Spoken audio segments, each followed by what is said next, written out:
Thanks for listening. This is Brian Hurley from Business Performance Improvement. The podcast Lean Six Sigma Bursts are short lessons, comments, Q&A, and insights. If you have a question, send your question through the Anchor app, and we might feature you on a future episode. Or contact me at biz-pi.com. In this episode, I share some audio from a recent class I taught. I was talking about DMAIC and how it's easy for people to want to skip ahead and go into improve. And this is really important when you're doing what I would say a larger project or something that you really want to be concise and make sure you go through all the proper steps.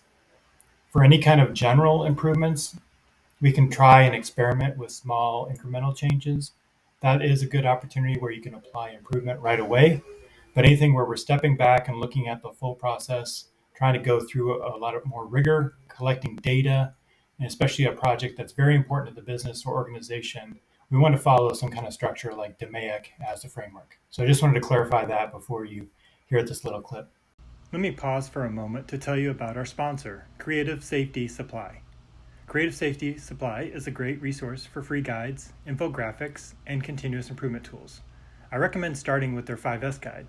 It includes breakdowns of the 5 pillars, ways to begin implementing 5S, and even organization tips and color charts. From red tags to floor markings, it's all there. Download it for free at creativesafetysupply.com/5S. DMAIC is the framework for a lot of the projects that we'll be doing. It stands for Define, Measure, Analyze, Improve, and Control. And these are great ways to structure any kind of improvement activity by thinking through these different phases.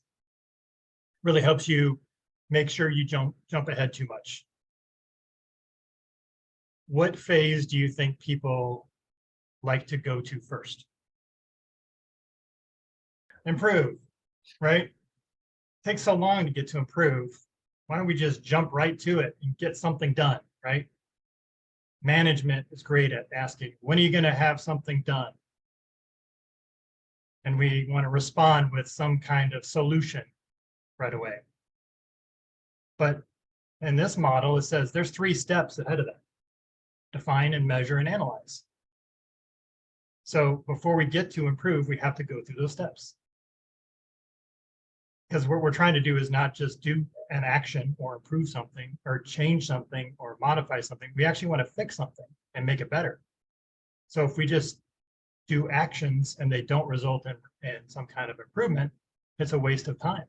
And it's actually slowing us down from getting to real solutions that actually are effective. So what this process does is it makes us slow down a bit, get organized before we go right to the solutions. And so your teams that you're going to talk to are going to give you improvement ideas all day long. Well, most of them will. The answer you want to think about is, okay, that's a great idea. Hold that thought. Let's write that down. Let's capture that. And then let's go through the steps. And then we'll see when we get to the end if that still makes sense as a good idea. And sometimes they do. I've had projects where someone says, I know exactly what we need to do. And I said, okay, hold on to that. Let's see where the data takes us. And we got to the end, and sure enough, that was exactly what we should have done. But we had the data to back it up when we went to management to pitch that idea. We could say what the impact was going to be, how much time it was going to save, how much money it would save. Prior, he had proposed that to management, but they didn't know what the outcome would be, so they would reject that proposal. Okay, so we're building evidence and confidence in the management team that we know what we're doing. So when we get to improve, they see all the work we do, and they're going to believe that these results are going to be real. Okay, so that's why these steps are important that we go through.